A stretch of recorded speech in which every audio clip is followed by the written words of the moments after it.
We are recording for posterity. We're going to send it to Elon. I don't think you heard my question. I said, did you invite Elon via Twitter to our town hall? Oh, geez. You know what? I should have, huh? There's still time, right? I mean, 5 minutes. I'm sure he's not busy. What could he Too possibly busy be figuring doing? out what to do in the Ukraine. What could he possibly be doing at 5:30 on a Thursday? Yeah, I think probably pontificating about sending the semi-truck to the Ukraine for Russian uses. Maybe he's sitting in traffic, shaking his fist at the fact that he doesn't have tunnels yet. Wonder if Elon sits in traffic or even notices it if he does. I'm sure he Oh, he does. does. Otherwise, why would the boring company exist? I guess that's true.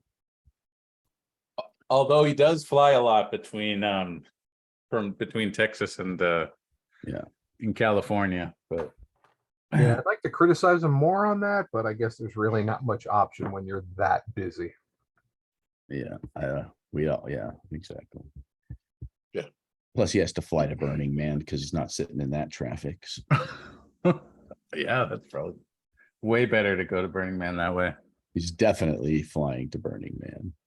As an East Coaster, I couldn't understand what that traffic means for Burning Man. It means like Tuesday at 5 o'clock is what it means, really, for Or the anybody who dust. drives on the 10. It's about the experience, from what I understand. I've never been, so.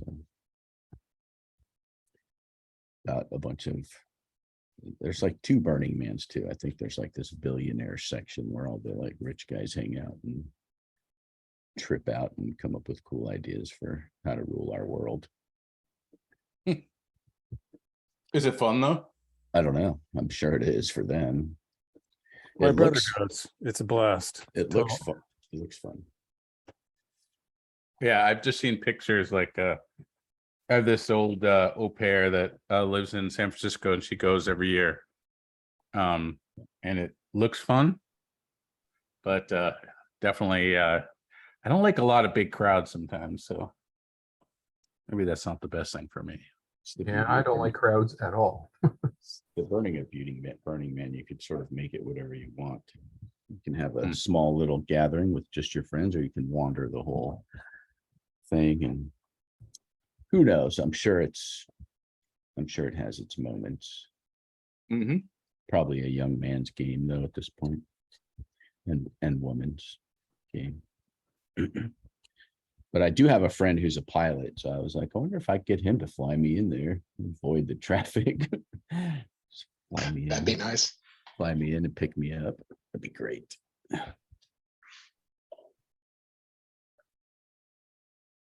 So I was saying just about let's give it like 2 more minutes or so and then we can get started here. We definitely appreciate you all coming and also being Patreon members too. So I kind of see it as a sort of like we've done some ask me or ask us anything sort of things, and hope that we can just have a cool open discussion. I don't know if it's going to end up on the podcast or not, and I guess I need to turn on my camera too. Let's go. There we go. It's dark on the East Coast here, so but we're doing all right. And so can you just look to see if Robert's still going to be as late as he's going to be? I'll ask him. Okay.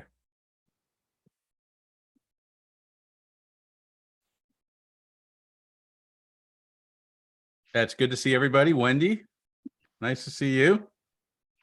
Thanks for Todd? inviting me. Yeah. Thanks for coming, everybody. And you helped me also anytime we schedule any podcast recordings or anything, we kind of think about the time that Mel, Tom, and Robert can get together. So honestly, I was thinking like, 12 o'clock on East Coast or something, and we'd try to record then. And Wendy's like, well, but I'm working. So I'm like, yeah, I guess that's the case. And me too. I just sort of just drop off the map for like an hour when I do recordings or things like that. So let's see here. I mean, I could have arranged it, but No, this is good. Okay. This is great. And all, just to, for my own personal clarification, all of you are in FSD beta program, correct? Yeah. Yep. So you had sent, you had done a poll, Tom, That's right, yeah.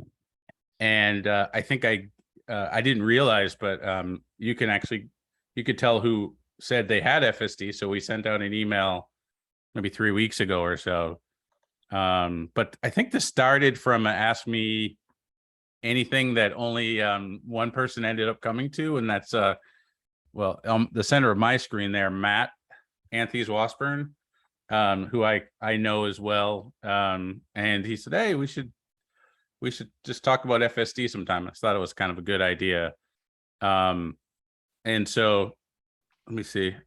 I just have this slide here. Just you know, I think it's sort of like an Ask Me Anything or Ask Us Anything, but we want to turn the tables and ask you, like, you know, what you've used it for.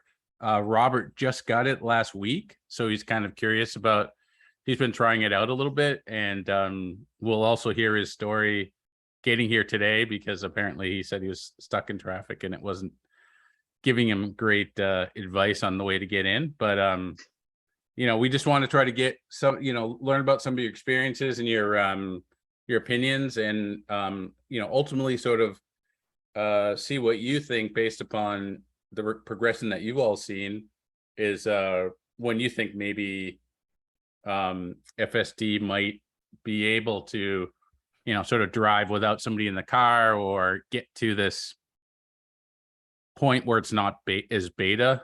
And I think it's going to be beta for a long time in a lot of ways, but I want to get your opinion though, because you know, I've driven a little bit, but not a lot of it. So, and then I'm sure you've all done these sort of presentations at your offices or your work, wherever you do. But if we're going to try to record, we're going to record this, and we are recording it now. And we're not coming at this with any perspective at all. So like a lot of times when you see FSD sort of interviews of people, they want to sort of push it in a certain way. We don't really have a particular perspective. We just want to see when people think it's going to be ready. We're excited about it. I think if even the most critical person on Talking Tesla would probably buy it, we could ask him though, if he knew it was indeed ready. So I'm in the room, Joel. who's I'm this, in Tom? the room. but How yes. dare you? But you know, we just want to get you to be just to tell us a little bit about you know, your story, and listen to other folks. And obviously there's going to be disagreements, for sure. I'm going to disagree with Tom, and just like we do on the show, we don't interrupt each other, we don't put each other down. Actually, we kind of do Wait, all what those show? things. I gotta go. I don't know what show you're talking about, but I Yeah, gotta go. exactly. This is not what's happening. I have So- not heard back from Robert, by the way. Okay, it's fine. It's all right.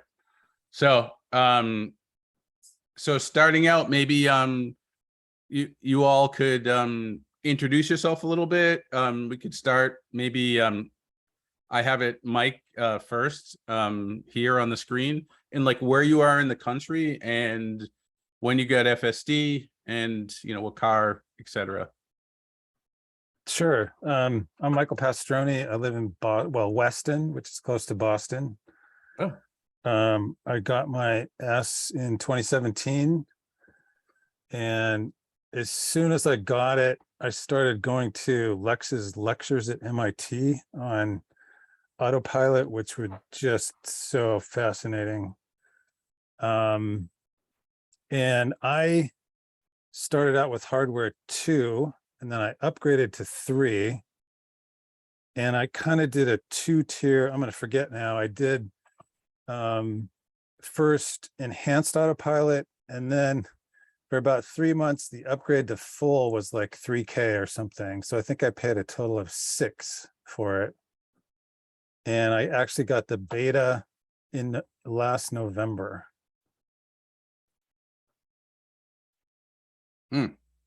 Okay. Because I definitely have some questions for non-California folks too, especially about weather going further down, for sure. So Scott, and I think there's just one Scott. Yeah. Yeah, I think How's I'm it the going, only one. Yeah. I'm in the Princeton area of New Jersey. I'm actually a town just north of Princeton. I have a Model 3 and a Model Y, but my Model 3 is a 2018 rear drive. I I spent more money than I should because I bought my 3 when Autopilot wasn't included. And I don't even remember how much I had to spend for regular Autopilot. And then I spent the money for FSD. So I'm probably in for, I really don't remember anymore, but I'm going to say about 10 grand. So I also have a rear wheel drive, and I had to get the probably the main reason I got the FSD was because I really wanted the computer upgrade. So I'm like, all right, let me spend the money in the FSD so at least I get the free computer upgrade. So that was done and everything. So, and I guess I've had FSD. I was trying to go through my notes. I think I've had it about somewhere between 6 and 9 months now. Okay, that's great. And Chris, Can you hear me? Yeah, there we go. yes. Okay. Yeah, I bought a 2019 SR Plus rear wheel drive, and bought it with basic autopilot. Did not get FSD, but hit big in the Tesla stock market, and got FSD by selling some shares. So I consider it free. And I've been in since October 10.3. And it's been great. I love it. I commute about 45 miles every day, and I've done plenty of zero interventions. I'm basically a country road commute though, so it's not like. And where do you live again? Did you say? I'm in Connecticut, and I commute to Westchester, New York every day. Wow, we got a lot of East Coasters. Excellent. And Wendy. Hi, I am in Michigan in a little city called Niles, just about 10 miles north of Notre Dame, Indiana. And I also have a 2019 Standard Range Plus. I got FSD with the purchase of the car. That's why I didn't get more car. I was all in on FSD, and that was my priority. I cool. got actually, I missed the first round of the public beta by 1 point on my safety score. And then I fixed that and got in the second round. So I don't remember exactly what that date was, but Yeah, definitely. I think we had the poll in January or February. So you had it at least by then. yeah. So that's a good length of time and seeing a lot of different things. Yeah, and And- we did 200 miles short of 10,000 miles this summer. Me and a couple of friends from the community. So we got a lot of practice in. Wow, that's great. And Todd? I'll mute here. Yeah. Also, East Coaster as well, from Richmond, Virginia.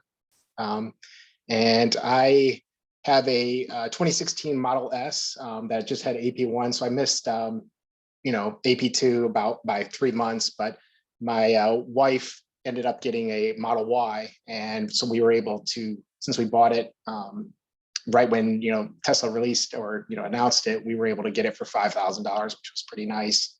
And then when they did the beta, I actually, although I like to drive my wife's car every now and then because it's a performance, so it's fun to drive. But I essentially, we were able to get full self-driving included in the beta because I did not drive the car for about 4 weeks. And I just let my wife drive it, and she was able to pull 100%. And so we've been able to enjoy it for a while now. That's pretty good. All right. And Dylan. Yeah, so I have I live in Broomfield, Colorado, which is in the Denver metro area. And I have a 2019 long range. So I have the dual motor, wanted to get all-wheel drive for the weather around here. And I've been in the FSD program. I bought FSD a few months after having the car.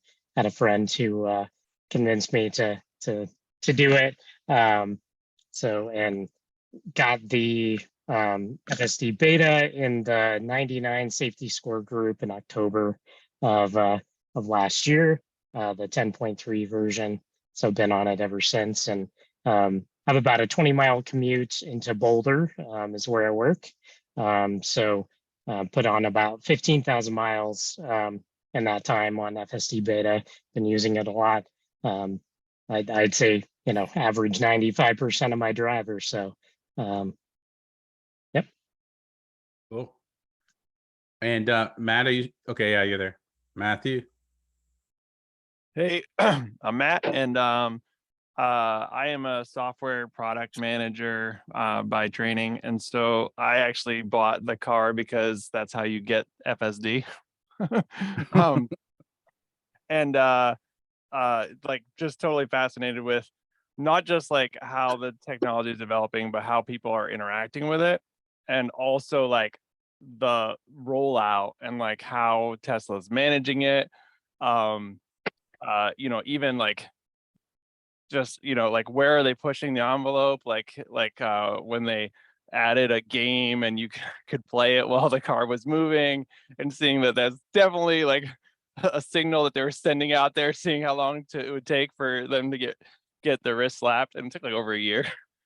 So like I like watching all that stuff. You're just kind of knowing the decisions that people have to make to kind of like roll it out in a way that people can kind of, people can adapt to it and handle it and learn from that. So that's been really fascinating. I was also in the 99 group. So I just went to photos and searched beta, and it was October 4th, no, 24th last year, which is crazy. I can't believe it's been a year. But yeah, I spent 30 days like, Joel and I were texting. I definitely took a long road trip, like the week of the release, trying to get from 98 back up to 99, which totally worked.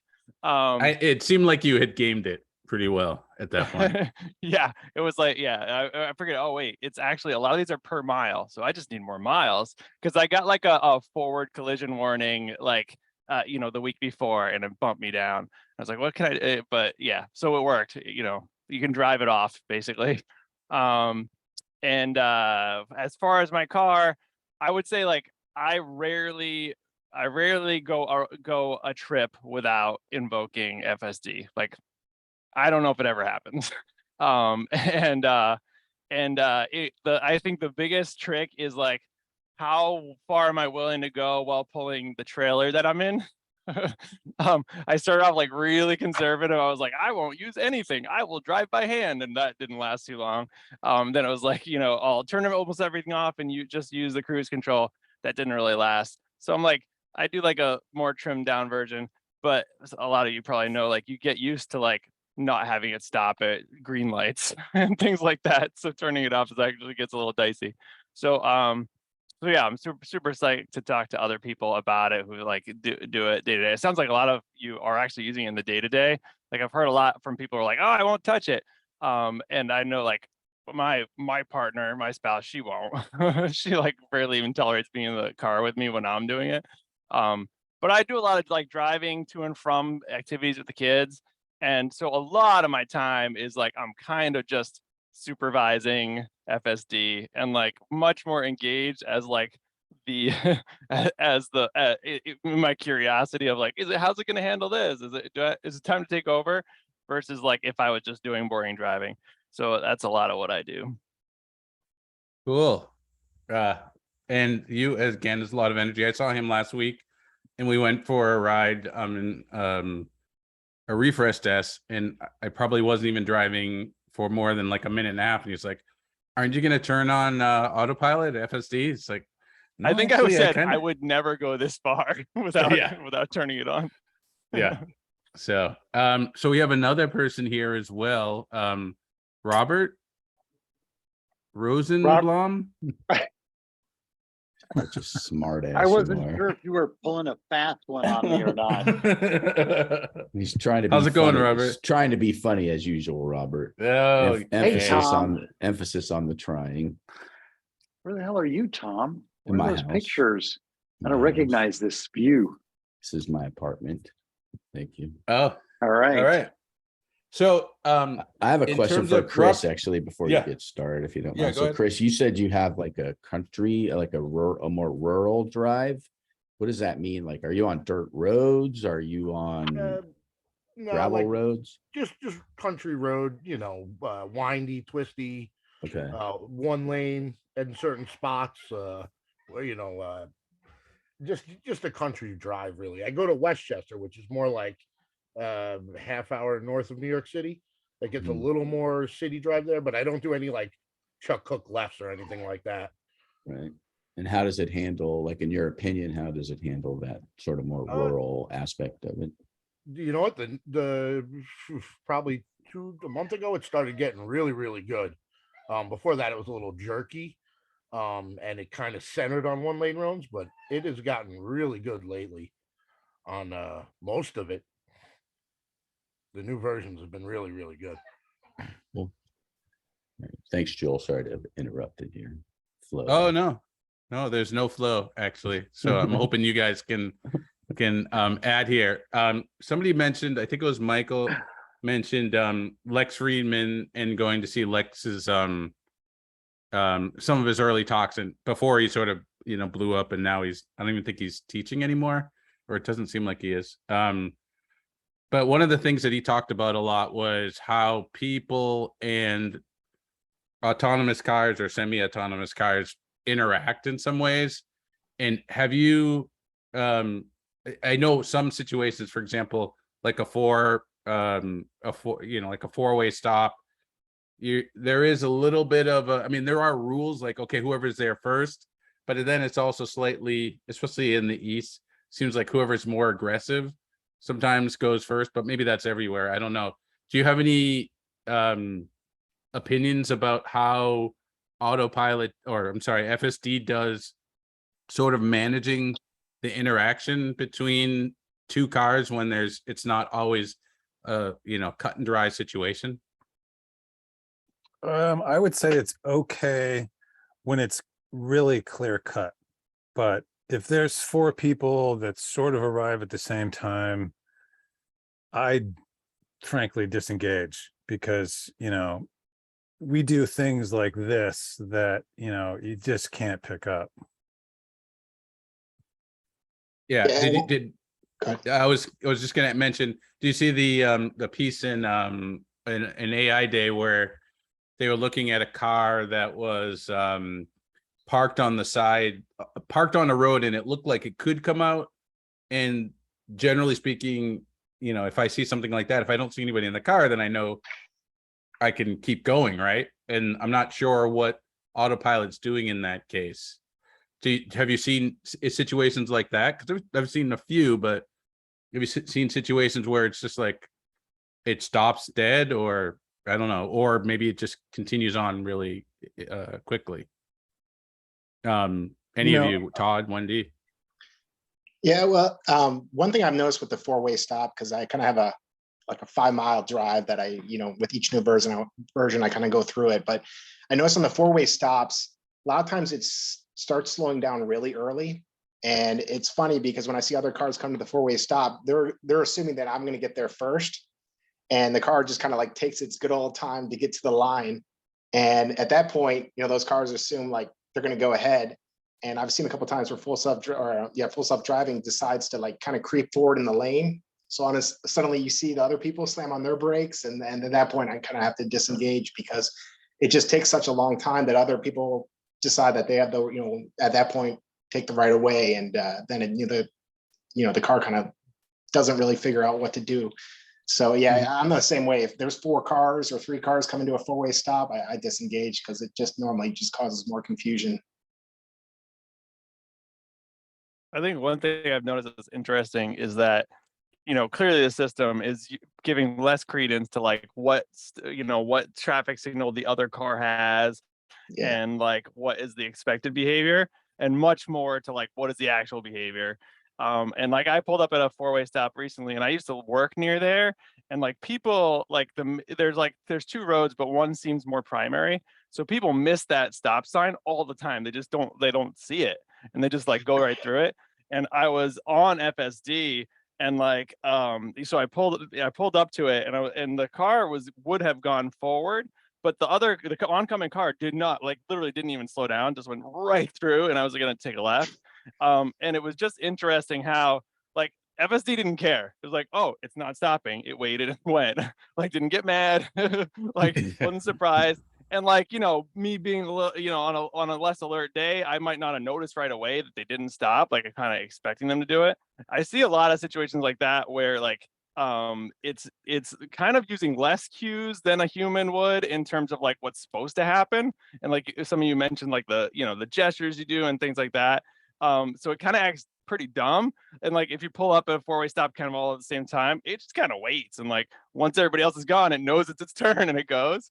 And I've noticed that, and I've kind of been like, I've been the guy waving, like, like driver on the left, like I was taught, and noticing that like, actually, like FSD will just kind of like hang out and be like, all right, looks like it clearly is my time now. Oh, whoa, somebody's going. All right, now I'll go.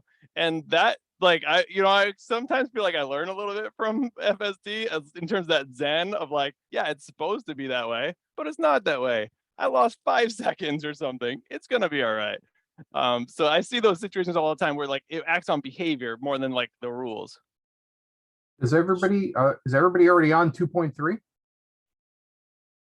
I'm still on 2.2. 2.2. 2.2? You too. All right. I was kind of surprised at how much improvement I saw between 2.2 and 2.3. I've had 2.3 for about, I guess, 3 days maybe. Oh. And I've already seen a marked improvement there. But when it comes to four-way stop signs, maybe it's New Jersey. I don't know. I don't even try. I just take over and go. Today's drive was really, really good with stop signs and intersections and really waiting its time and going when it needs to go. But I'd say my biggest complaint about that is it actually stops at the sign, then creeps up to the edge of the road. So first of all, the impatient people behind you lose their mind. And then sometimes the cross traffic sees you slightly moving forward. But the creep line really helped in judging what the car was going to do. Yeah, Because it's good before that, for it was you. just, Okay. But the other people just, they lose patience. I find that myself is using one- the accelerator a lot to just Kind to of nudge prevent it. that from happening, right? Push I it try through. not to Just push it through. disengage, but I'm pushing it and encouraging it and telling it, no, you're going the right way. Don't don't hesitate. Just go through it. It needs that frequently still. I find it funny that the worst complaint I have is something that the National Highway Traffic and Safety Administration made Tesla stop doing, which was the California roll. Yeah. Yeah, they made it work. That's one of those things. Like for me, when I'm just personally driving, if I'm at a four-way stop and I see that there's other people coming at the same time, I almost stop early so that I show that I've stopped, and then I can, And I could be like, yeah, then I go because I'm the first one that got to the line, so to speak. But I could see if FSD keeps rolling and rolling, people might either think you're going to go through or that you haven't come to the complete stop yet, so they're going to beat you to the. It could cause some confusion, but that's you interesting. just look timid, so other people are going to go. Yeah. Wendy? I have found that it has done surprisingly well generally at stops when it's clear cut. I would say that for myself as well, it's more so coaxing it through sometimes. But I do, ever since it started indicating the order of operations on the visualization, I pay attention to that. And when I tell that I'm pausing, I go ahead and give it a little acceleration to get through and get out of people's way. The trouble I have is around here, we have several, I'm sure there's a lot of places, especially out on the East Coast too, but there's several intersections that are just weird and it just can't handle them. It's to the point where a lot of those, when I come up, I'll just disengage, get through the intersection and then re-engage. Cause it'll just start having a breakdown. As early beta testers, are you doing the have you been doing the indication where you sort of say, okay, here's an area where there's a mistake, there's a mistake or it's not doing a good job there? Oh yeah, all the time. And do you see any I don't know, improvement from it at all? Yeah, I've seen definite improvement in places, but there are situations that I know are just not high enough priority to have been fixed yet. Yeah, we just got an email from someone who said they were an employee, and they said at least for FSD beta, you can't do the Bug report. the bug report thing. You have to do the other one where you actually click on the screen and say, okay, this is an error or whatnot.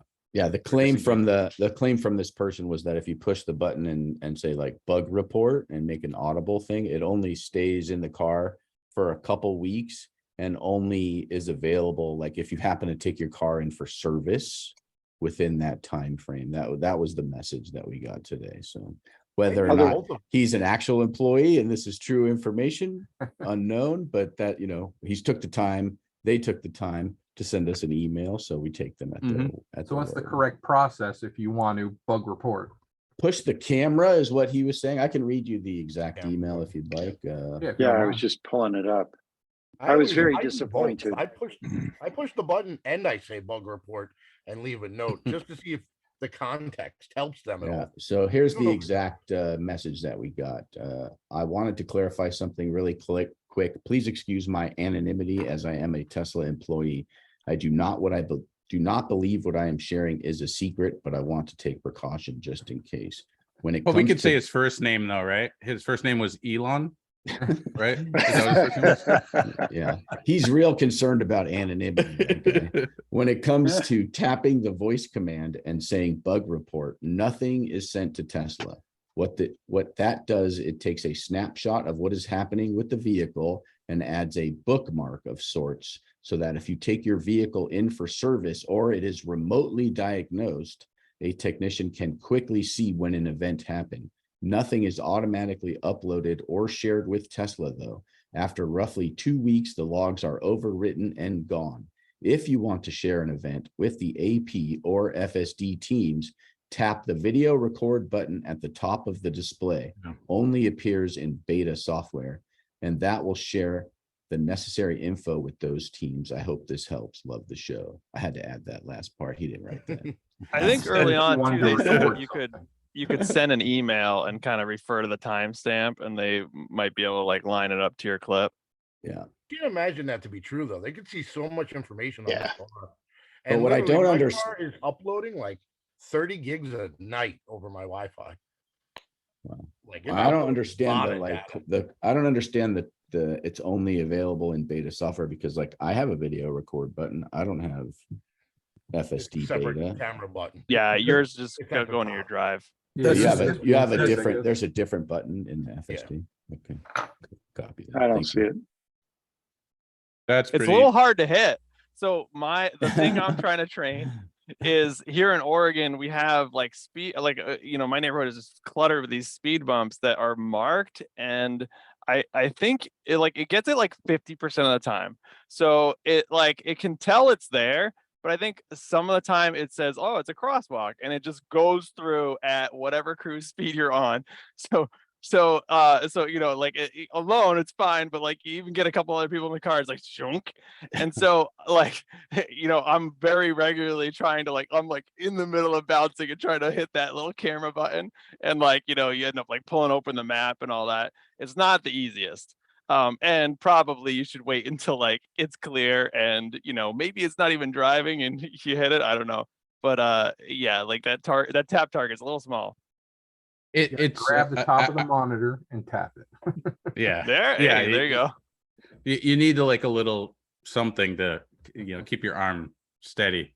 The worst part is when they full screen the visuals, it's all the way over to the right. Like it slides over further. Like, Mhm. why would you do that? So when you hit that button, it's not actually training the car. It's just logging that kind of event up in their server. And then if and when they want to study that particular thing, they go and look at that particular thing. Yeah, I think it helps them not tag it, but label it as well, and gives context to what's happening. So then when they get to that of the list of all these other outliers, they have a better way to sort of get to it. But yeah, I think that was one of the things that people initially thought was there was actual learning on the car happening, especially 2016, 2017. I think a lot of people thought that, but it's obvious now that the learning's happening outside of the car, and then you're getting updates on a regular basis. And that, it's daily. does that seem like that Downloading. to you? It's Yeah, downloading so- daily. Yeah. You're seeing downloads daily, even Yeah, though, yeah. so are those minor updates? Get new or are models on the those- same Okay. build, I think. Yeah. Okay. That's interesting. But So somebody that has their car in a parking garage, for example, that might not be able to download things, would not get all the new models that come out regularly anyway, you think? I don't think That's so. I true. think you have to have Wi. If you're connected to the Wi-Fi, it's uploading about 25 to 30 gigs a day and downloading maybe a half a gig on a daily basis. So and Elon said, or at AI Day, they said they were going through 400,000 clips now on the training neural net computer. So Okay.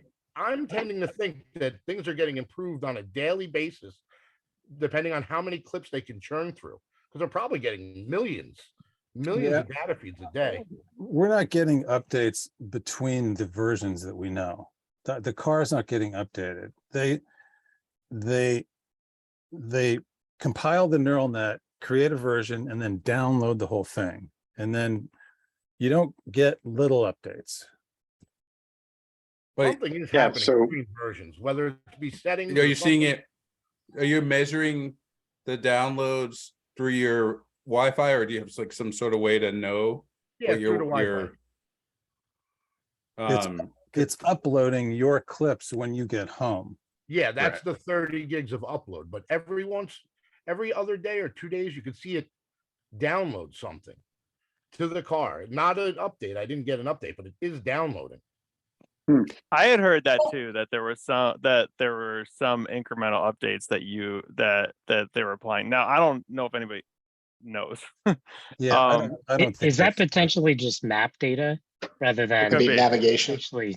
Could Yeah, be. It's a good question navigation. for us to ask our our secret So- person So on the inside. I'd like to ask the other Yes. beta testers, do you see a daily change?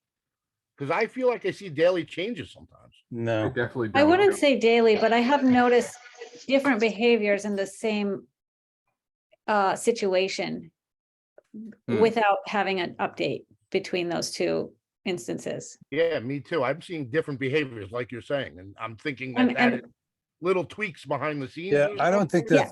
that's, I don't think those are tweaks. Those are every time you go to the exact same intersection in the exact same place, the car is going to act a little bit differently. Yeah. But it's not a new version.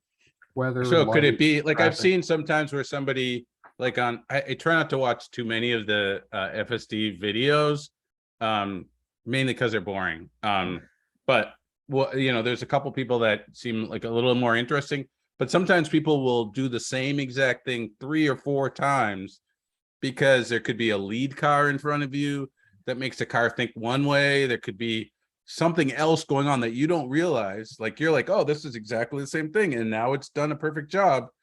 But it's I feel like sometimes we might add more to it than it is, or maybe we're not. I don't know. Yeah. What do you think? I have no idea I have no claim to knowing why it's behaving differently, but for one example, there's a small roundabout I go through on a regular basis for one of my routes, and I'll frequently come upon it where there's no other traffic from any other direction, and it doesn't behave the same way every time. Sometimes it'll like just stop. Sometimes it'll go through, very rarely, but more frequently lately, it'll go through beautifully. Sometimes it'll like try to gun through it. And the most noticeable differences and changes in behavior are between updates, but it's not always an update between the differences in behavior. Yeah. So for I you, think it's a lead more of a car does drunken make a change nature. for sure. One of the questions I had, and it's awesome to see so many people from the East Coast too. Mainly because I don't see a lot of places, and then even the northern part, but there's not a lot of snow in California, for example. And I don't know, maybe does it even rain a lot in California, Tom? It never Yeah, you're rains in muted, Southern so- California. Okay. It There are a lot of rains snowy on mountains. occasion, once every blue Okay. moon or so, but there's a northern part of California as well where it's actually quite weather filled. Jeez, Okay. Joel. It's a Alright. big state. You They and have your East mountains. Coast, Yeah. you and your East Coast bias. So tell me then, in terms of weather, can you tell me a little bit about some interesting weather experiences with FSD? Most of you have had maybe at least well, definitely bad weather, right? But probably a little snow as well. I don't see a think I've couple had heads snow with shaking. FSD yet, but I certainly had it say, sorry, it's raining too hard, bye. I've had that a few times. And you get a really Mhm. hard downpour, it just bows out. It's the worst because mine will stay on even if it's raining pretty hard, slightly. But if you disengage, it goes away. So It you never fight comes back yourself on. to not disengage. You're like, I lost it. Now I gotta drive. That's pretty good. I've pretty seen it much- hap- I've seen I it pretty happen. much don't use it in snow yet. I have a couple of times when the roads were pretty much clear of everyone else. And I was in a straight, safe, no ditches area, turned it on just to see what would happen, but I do not feel comfortable using it in snow yet. Same. I've taken it to the mountains. I'm in Oregon. We don't really get snow, but we have mountains. um, and there are times when it will mark lanes and it feels like it knows where it's supposed to be. Like it'll let you engage. But it's pretty dicey. I mean, driving in snow is dicey, right? So like even having to like jerk the wheel a little bit could be a mess. I will say Yeah. I'm really impressed on the visualization. It seems to mark lanes pretty well, even when the road is totally covered with snow. Yeah. It's more so the inappropriate acceleration and deceleration and just not knowing how to drive in snow yet. Right. Which I honestly, actually have had some fairly good drives in the snow. I do Oh. run mine in chill mode. I wonder if that might be part of it, if other Ooh. people do that as well. I of course have to babysit it and watch it, even more. And if it starts doing something a little squirrely, I have to stop it right away. But when it's lighter snow and the roads are, there aren't too many cars around, I've had to go a pretty good clip with it still working. When it starts snowing really hard, it does shut it off, kicks you back into regular autopilot or just turns it off altogether.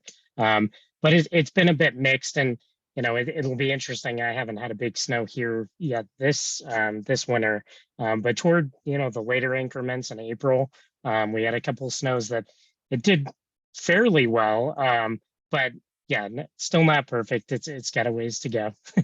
We'll see how it does this winter. It'll be interesting to Yeah. use the new version in some snow. And I know, Tom, you asked about a dirt road. I actually have a small vacation home in Vermont that's up a dirt road, about 2 miles of pure dirt road. So obviously no lines. And while I haven't had the 69.2 on there yet, the previous version, which I don't even remember what it was called anymore, it did a pretty good job. Sometimes it would like to skate a little too close to the trees for my comfort, and I would disengage, but otherwise it did pretty well up a dirt road. But that was Right. engaged before I came onto the dirt road. I don't remember trying to turn it on while I was on the dirt road. Yeah, I'm mostly curious about that as it pertains to potentially the Cybertruck, and will it be able to do some of the more complicated off-road things and sort of know some of these roads aren't even on maps, so what's it going to do in that particular situation? Is just going to stop and be like, no thank you, I'm good. I have another question. Have any of you experienced an event being in the beta where like something jumped out in front of the car, a dog, a cat, a kid, a bike, any like a pedestrian, none of that stuff? Squirrel. I had one that was very interesting. That Mhm. was on a going through like a main street, and the cars parked on the side of the road, and it was 10.2, the last version, when they first introduced the animation for the door opening on the car, and I was driving down the road, and the guy just popped his door like he was going to step out, and it was a few inches in front of me. It was close. I have a video of it, and he just opened it a hair, and the car swerved over across the yellow line to like give him some room to step out if he was stepping out, and then there were cars coming the other way, and it went right back into its lane. And it was Yeah. one of the most impressive moves I've ever seen. I didn't even notice the door open. I had to go back and watch the Wow. video to see Interesting. why it swerved there. And I was Yeah. like, the guy opened his door like a crack. Yeah. Wow. It was really good. That's pretty impressive behavior, honestly, for a robot, I guess we'll call it. I don't, like you said, like you didn't even notice it. I do wonder how it would have reacted if it couldn't have made that swerve, like if there was a car You know what? right Yeah. there. It feels like it calculates that kind of maneuver. It does feel like Pretty it calculates, quickly. but I can't tell for Yeah. sure. But like it's done, like there was another time I turned off onto a single lane road and someone was parked on the side blocking half of it. And it literally came around a blind turn, couldn't see him. And as I saw him, there was a car coming in the other direction, passing him, and the car like slowed down just slightly to hit that gap between the two cars as he passed and went Oh, around right. the other guy. It was crazy. I was like, no way it saw this. Like it calculated that gap. It seems like it's aware of all kinds of things, cats, birds. The biggest problem, there's two. One is people behind you, and it's gonna phantom brakes or it does something weird, or your passenger freaks out. Yeah. Right. Do you think Right, it should visualize more so that you understand what it's seeing?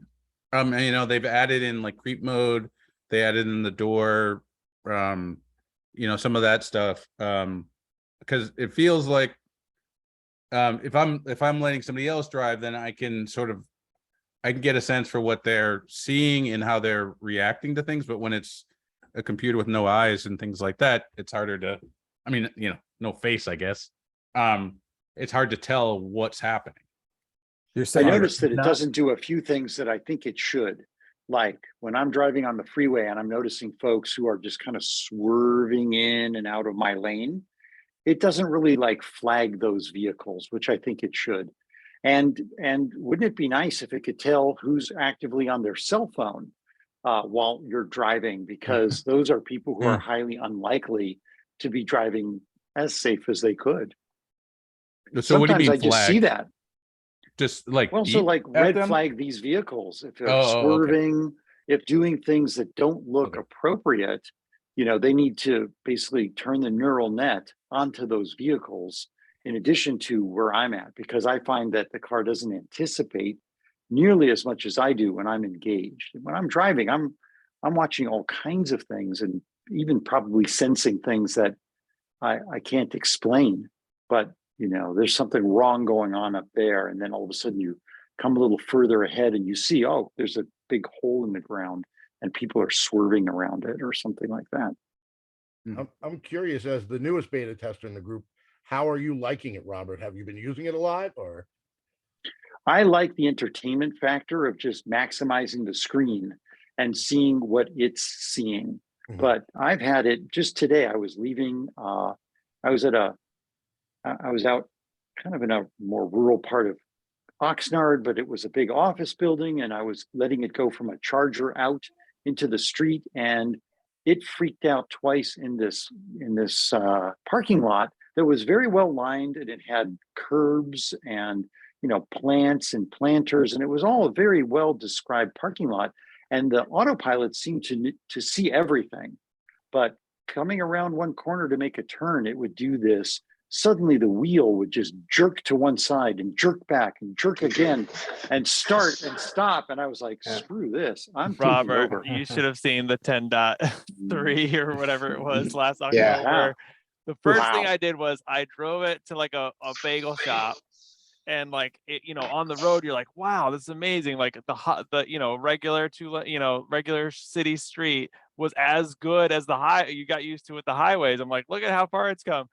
Get to the parking lot, and it literally was like like heading up on a curb at like the back of a sign, like literally almost drove me up onto the curb, and I was like, okay, not ready for parking lots yet. I don't know what the Bananas communication mode. for the parking lots is, because some are really good and then others are just miserable.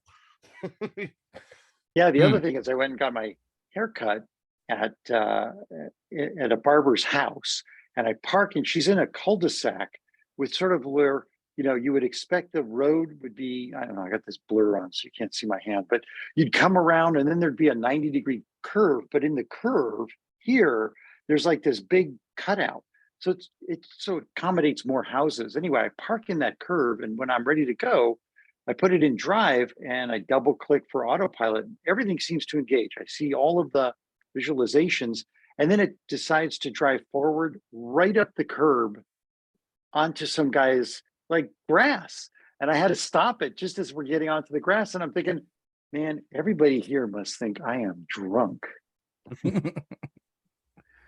So that was 2 episodes today. So definitely not ready for prime time. And I'm really glad that Mel doesn't have it, because we would never hear the end of this. Have you just used it in those situations, or have you been out on the regular road with it too? Well, I've probably done like 600 miles with it. Oh, okay. Yeah. And Yeah. because I drive He drives fair a lot. amount. And you know, it's very impressive. It really is. But when it isn't, it's a complete cluster. And I can't predict yet when that is. I got to the point, and I will, where on the highway I would know, well, in this part of the highway, it just wants to merge right into the median, where there's like a 2.5 foot section before the wall. Like it thinks there's another lane there. And there's like a place on the 405 going through the Sepulveda Pass. It would do it every time. And now I know why all those bug reports I sent had absolutely no effect. Yeah, Turned well, that that'll off be a good. because of you, Robert. They turned it off because Right. they're like, turn this guy off. Oh my God. I should charge them Robert, for all that time. you kind of touched on something that I think is interesting, because now I didn't realize I've been driving it for a year, right? So I definitely am a good supervisor of FSD. I have a pretty good sense of like what it's going to be able to handle and where I should be wary, when I should be ready, and when I should just take over and not even let it try. And but like if you just put that in the hands of a novice, like that, you know, they don't know.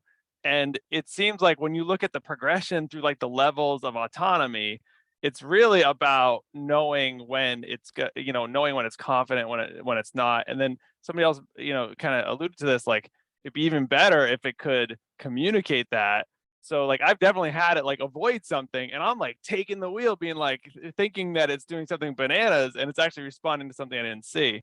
So I really wonder like how much of like from level, you know, getting to level 2 or level 3 is really about like the system having a better read and being able to communicate better to the driver. Like, hey, I'm actually a little bit uncomfortable with this situation. Like, stay with me, right? Because like that's when you start to get that thing of like you don't have to be paying full attention, but like you have to be available. Like that seems like the system really needs to be able to like understand that, but then also be able to communicate it back to the driver of like, oh yeah, I did that for a reason, or like I did that because I didn't know what the hell was going on. Yeah, You guess, need the red eye to come back onto the screen and says, Matt, why did you do that? I definitely don't want Sauron in my car, but I guess No, that's one HAL question 9000. I guess one question I would have is like, what do you feel like? Okay, let's say you're never driven a Tesla and enhanced autopilot, any version of autopilot. You get your Model 3, it's got full self-driving in it. You leave the pickup center, you put it in full self-driving. What do you guys think? That's a good idea for people like never having driven it before, to just like let it take Depends over? how brave they are. No, definitely not. Yeah, that's what I'm curious. I'm curious how many folks on this call actually, you know, drive around with other passengers in the car, because, you know, like my wife never uses full self-driving, and kind of a funny story with my son. He's 12 years old and he's a big Tesla fan and everything. But the funny thing is he absolutely hates full self-driving. Part of the reason is because I told him that when we first got it, I'm like, you know, son, within, you know, if Tesla perfects this in 4 years, you're never going to drive a car. And once I told him that, Well. he just absolutely hates it. So he's kind of like the peanut gallery in the back saying, Dad, oh, that turn sucked. And just constantly making fun of the system. And, so he's convinced that it's not going to be ready, for another 10 years. So, but I'm curious because if I try to turn it on, that's why I have to usually drive it by myself because my wife will not let me turn it on. And my wife the kids in the car. audibly gasps when I have it on. So I just Yeah. stop Yeah. because I can't handle her going. Right. My wife Right. says it's like being on a roller coaster, but she doesn't have a choice. It's going on. I most frequently am alone, but I've had my parents in the car, my grandmother, and they're mostly just curious. They don't complain too much. They're fascinated. I'll get a little bit occasionally of what's it doing? Why is it doing that? But not a lot of like, just turn it off. I don't like this. It just shows how much they trust you. Yeah.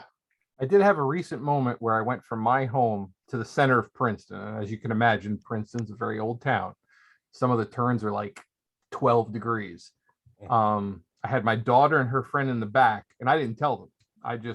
They wanted to go to this one store, so I put it in and I just let Autopilot do it. And it did it right to the heart of Princeton, and neither one was paying attention until the very end. And then they were kind of shocked that, how much the car did do on its own. And it wasn't until I got to some of the really tight, where there's cones everywhere, where there's construction, and where the turns are such hard angles, then I took over. It's been handling Yeah, I would say- construction in my area pretty well too. I would say that 10.69, like the biggest change for passengers, I think, in 10.69 is like that they correct for the latency on the steering control. And so it used to be like, in a lot of the maneuvers, it was like correcting back and forth and kind of like jittering. And that kind of freaks people out a little bit. And definitely like is a comfort, like if you're I think driver, it's a little easier, but like as a passenger, I think it's a comfort issue. And so my son, who's 12, same thing, was like, Dad, can you just like maybe turn it off for a while? But he has been impressed by 1069.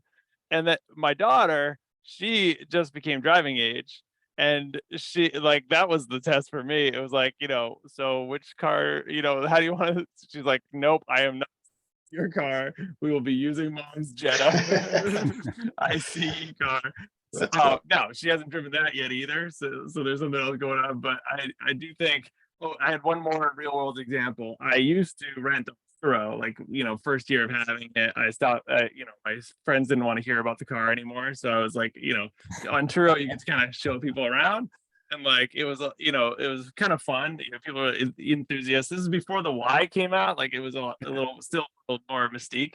And then, but yeah, I wouldn't, even when it was just like, the autopilot with the, the going through red lights one on roads, I would not enable that for the driver profile for someone buying my car. I don't know if like, how do you guys feel about like letting someone else try driving? Never mind riding it, driving it.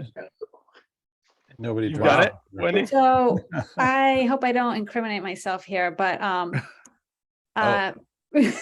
Oh, well, okay, yeah. Your We'll dog cut this part drives. out. No, because you're not, because you're Uh-huh. supposed to are you supposed to? I don't know. I- Are you supposed to let other okay. people drive? I'm not sure. Yeah, I don't know. I don't- But so my friend from Sweden came and we did the just shy of 10,000 mile road trip, and he did a lot of the driving, and we did a lot of the trip on FSD, and he didn't want to go back home because he couldn't use it anymore. Mhm. But it was, obviously it was somebody who was used to driving a Tesla. It was somebody, I was cautious at first and kind of like, if this doesn't go well, you're not driving anymore, kind of a thing. And it went fine. Right. Yeah. And you were in the Gauge car attention. too, right? For a bit. Yeah. I was in so- the car 98% of the time. Yeah. So it's always helpful too, if you're calmer, then it can help the driver be calmer too, and like bad things might happen, but The big reason I would hesitate to do it is just that we're still getting counted strikes. right. And Right. got a little nervous about that. I probably would, with close supervision and coaching them through it, would let people do it otherwise. But with the strikes, I've hesitated to do it so far. That was I did my- have a question about the strikes too. Do you think that's I don't know how many of you might have a Tesla insurance, but would you get insurance that looked at your score in that way? Do you think the scoring process overall is actually fair or reasonable? I think it's incredibly fair. I think when I started using that safety score, it just completely changed the way I was driving. I mean, I became aware of, how fast I was going, and I think it's a great way to set rates and make driving safer. I think it's a little too sensitive at times. And I understand that I live in a city that's pretty aggressive when it comes to driving, and there's some pretty crazy drivers, but somebody cuts in front of you and you're just getting the brake, your foot is on it and it is beginning to go down, it'll snap and tell you you're unsafe so quickly. And I think that's great if I wasn't driving, but I've got it under control, and I have uselessly given bug reports telling them, what the hell are you doing? I was just, Yeah, the hard braking and the following love too that. closely is a little too careful, because again, where I live, I'm in one of the most densely populated states. That just happens as a matter of course. So Yeah. You just have to be paying attention. I But don't have the it was insurance. hard to keep my score up. I don't have the insurance, but back when they had the safety score, you wouldn't get penalized for autopilot. That's kind of how I gamed it. So I just had autopilot on all the time, and it wasn't apparently dinging you at all. So if it was the case, I'm doing 95 miles a day, and if I just ride FSD beta everywhere, I should never get a ding. Hopefully, I think the you may not get Tesla, out of. the Tesla metric is a lot more forgiving than, like, I don't know if you guys have ever done like the Liberty Mutual one or like anything based on the OBD. But like, for those, like, they just literally just count hard brakes and hard accelerations. And it's not really like, you don't like, it's gotten better, but it used to be you couldn't drive it off. It was literally just counting how many you did in 90 days. And so I was at first quite impressed with Tesla's formula. It seemed pretty reasonable and fair. And I actually think the cornering one is like a pretty good measure of like, are you pushing the limits of like of what you can do safely or not? But I will say, like, I got Liberty Mutual again, and so they have improved their thing, and they do like, kind of let you like kind of drive it off almost, right? Like, you get more miles, and it's like per mile.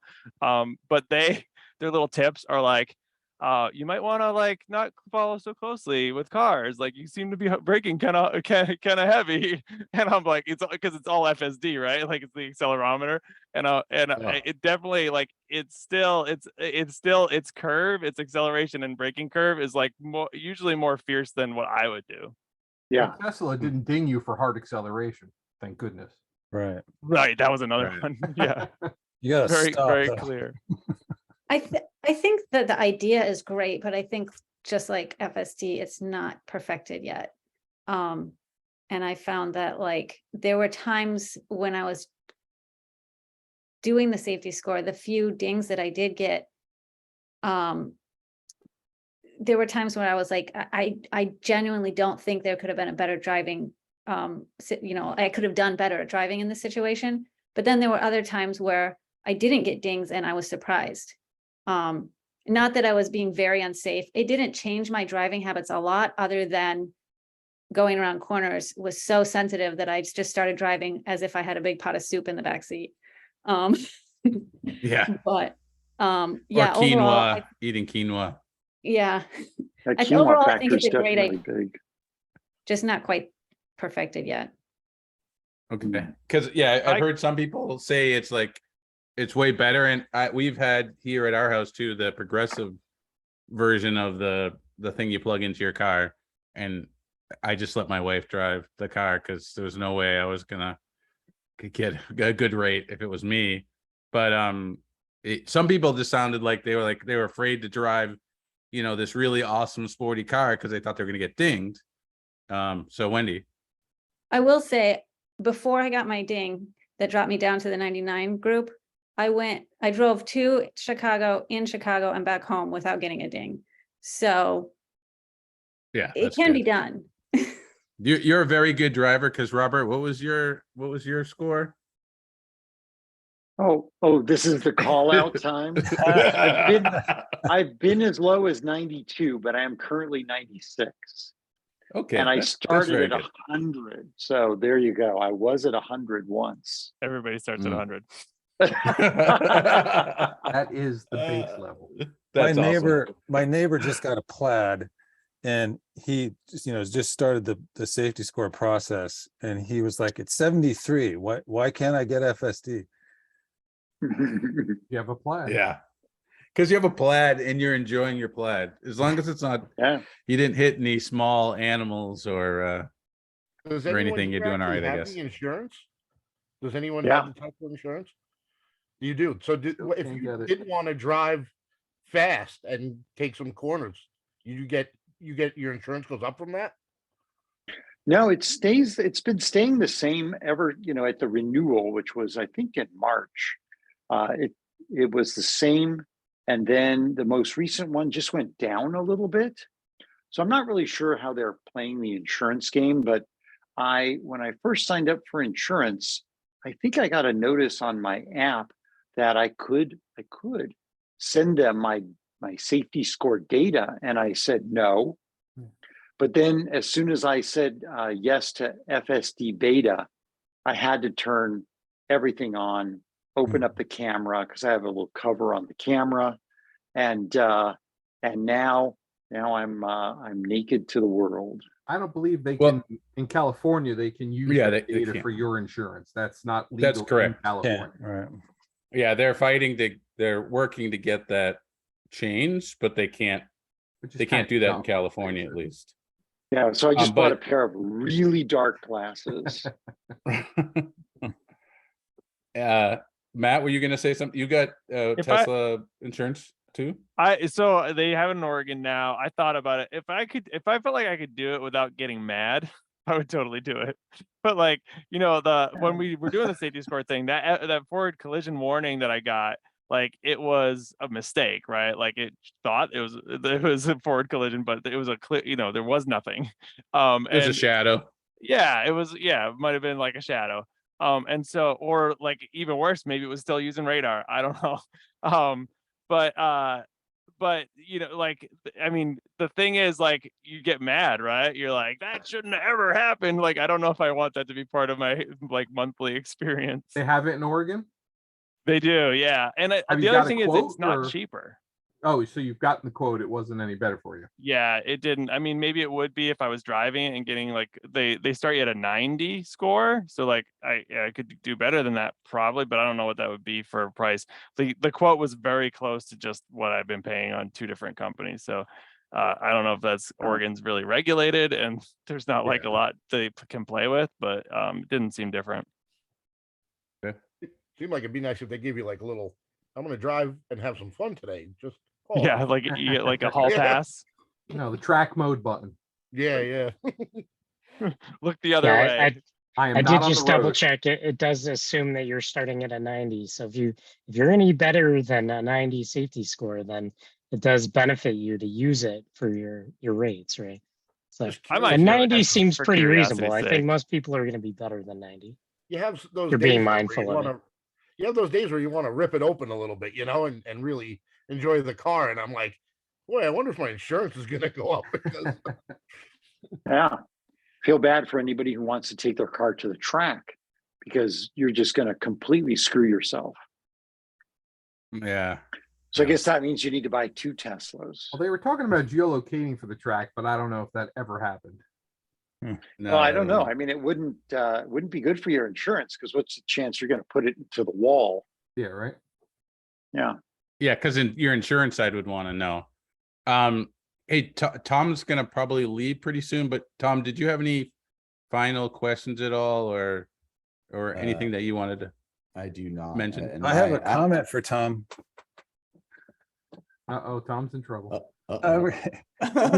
You were thinking about buying it, right? And I'm thinking about getting it on my Model Y. And I just Uh-huh. wanted to summarize, I think the FSD beta stack, which city streets, which is different than the highway stack, that the FSD beta we're beta testing. We're identifying edge cases. It's intentionally on the edge. And it's fun as to play with, see what it does. Takes 3 times as much energy to drive. But what's critical is the highway stack, which is the kind of the old stack. And I'm thinking about getting not, I've got it in the S for the beta playing around stuff, but for the rest of the family, what's critical for me, and maybe Robert, you're doing a lot of freeway stuff, is the changing lanes on the freeway is just to die for. I mean, you put that blinker on and you're not quick, the blind spot, and that the car is going to make that maneuver better than I am. And so for me, that's the part that really takes it over the top. And we can do that by getting enhanced instead of full self-driving. Yeah. I drive in enhanced autopilot all the time on the freeway. I think it's great. Like, so when I first got my car, I bought it with enhanced autopilot. The regular full self-driving would have been an additional $5,000 or $6,000. I can't remember exactly, but somewhere in that ballpark. It's now $9,000 extra. So I don't personally, and I would need a hardware upgrade as well to get it. So I have to wait for who knows how long for them to get that particular part in. And just because I'm really I want to sell this car and my truck and get a Cybertruck and only have one vehicle. I'm definitely not going to get it on this vehicle, but the real question is whether or not I'll just stick with. Well, I guess the problem is my version of enhanced autopilot is very different than maybe not than it is now, but it's much closer to most of the features in full self-driving because I have, car number 2000. So it has a very feature-rich version of enhanced autopilot with summon. All of that stuff exists in the version that I have. So the only thing I really don't have is the city street version of full self-driving. So Tom, do you remember enhanced autopilot in 2019? Yeah. Like it mostly worked, but also it would miss an exit. And sometimes you had to keep an eye on it. Massive phantom braking, all of that stuff. Like that's the worst part for me was on, going 65 miles an hour and having it slam on the brakes on our freeways is very bad. So that's where FSD is on city streets right now. It's, you can see the potential, but it's hairy in similar ways. And then there's weird situations driving on driving in an open downtown, traffic lights, all that. It's mostly okay. And it reminds me of 2019 enhanced autopilot. Sometimes it'd fail and you're like, geez. And you can kind of see that progression. Michael, I don't know if I answered your question fully, Michael, actually, before I have to take off. I don't know. Yeah, it sounds like you're switching vehicles, so it's kind of a non-issue now, but when you get the Cybertruck, it sounds like you might just do enhanced. Again, it'll depend on what feature. Are they going to have the same? Is it going to be available? They keep going back and forth with enhanced exists, enhanced is 2 parts. Because up until 6 months ago, enhanced wasn't an option. Yeah. Again, right, and you could only get basic autopilot that came with the car, and if you wanted any of the features that I had, then you had to buy the full stack, and then they split it back up again because my guess is they probably did some metrics and they were losing some money, and this is probably allowing them to get a certain amount of dollars additional out of every sale. So it exists right now. Is it going to exist when the Cybertruck comes? Will they give early Cybertruck some other kind of option? Who knows? There's nothing consistent. The only thing consistent about Tesla's sale and pricing is the inconsistency of Tesla's sale and pricing. That's kind of all we've all had to deal with. I bet you if we went around the room, we've all paid varying amounts of money for very similar vehicles over the course Right. of our existence. So there's no dealer, but you are still getting the variations in Yeah, dealer exactly. pricing, essentially. Exactly. I mean, that's kind of true Yeah. for sure. I If think you it's all pretty had, clear what they want you to do right now, though. oh They yeah, want you I to think pay so too. $200 a month. Yeah, I think, well, I mean, every software company, right? Software as a service is like the thing, right? That is, Yeah. you know, how much more money is Adobe worth because of a software as a service? I mean, it's insurmountable amounts more money that they're making every month from people who would have only bought one piece of software, but I guess I can have them all And for kept another it for 12 10 bucks. years or something, Yeah, right? And exactly. instead you're Yeah. paying monthly, right? I'm Yeah, and I grateful do because I think use that all they're- of the But cloud. what if it but- includes the robot?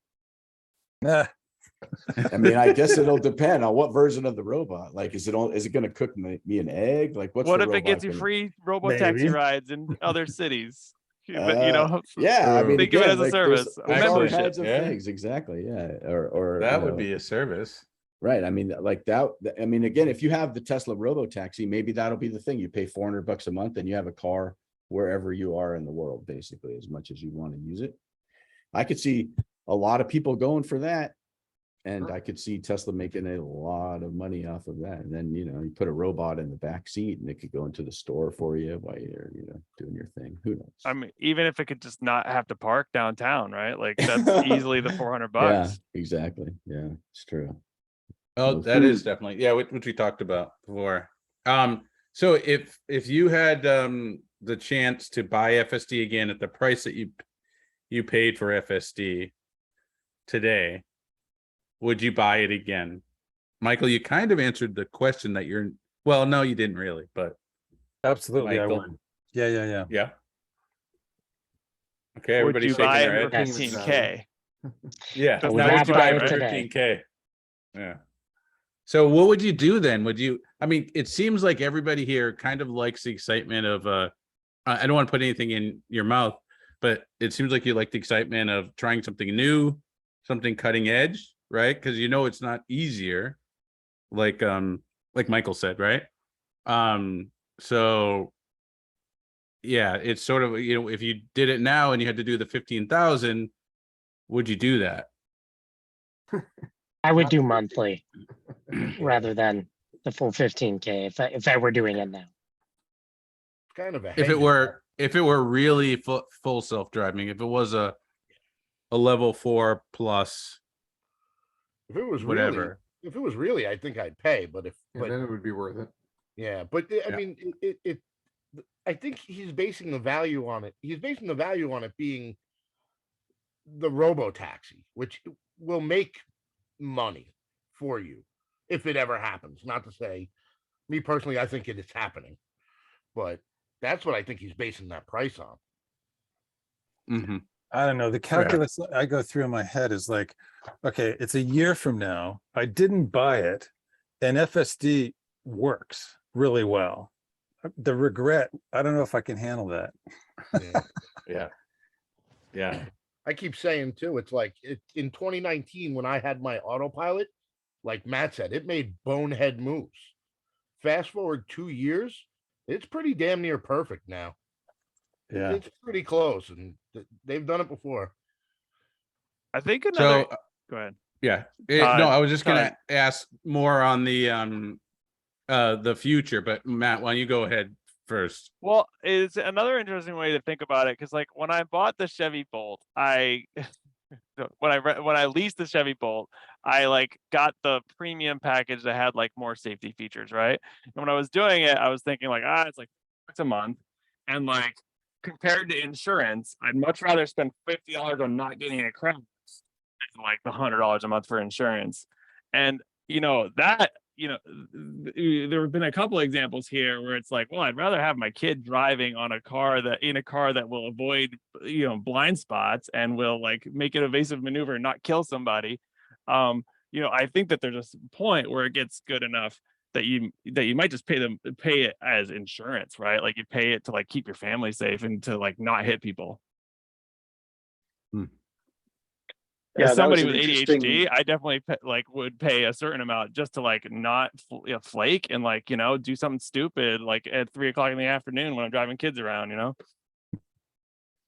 Yeah, that makes sense. Yeah, I was having that reaction early on when I, probably 2 years, maybe 2015, was driving up in a sort of a ritzy part of Los Angeles in my Tesla up a hill, and all of a sudden I see this like young girl who doesn't even look old enough to drive, driving a Tesla. And I mentioned it to my son. He goes, "Oh yeah, it's one of my friends' neighbors. Her dad just got her a Model S because there were no Model 3s. I bought her a Model S, 100 and some odd $1,000 because it was a really safe car." And I thought, that's ridiculous. And then I was like, wait a minute, that's actually pretty smart. Although it really does kind of fly in the face of you have to earn it and you don't deserve it.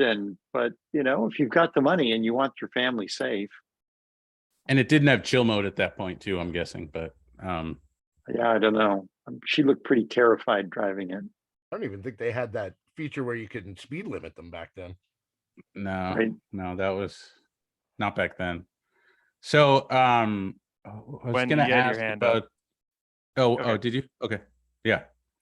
I was gonna ask something about media coverage, but just sort of like what sort of thing have you heard about FSD that people sort of say about FSD that is not true, or is like or maybe it is true, but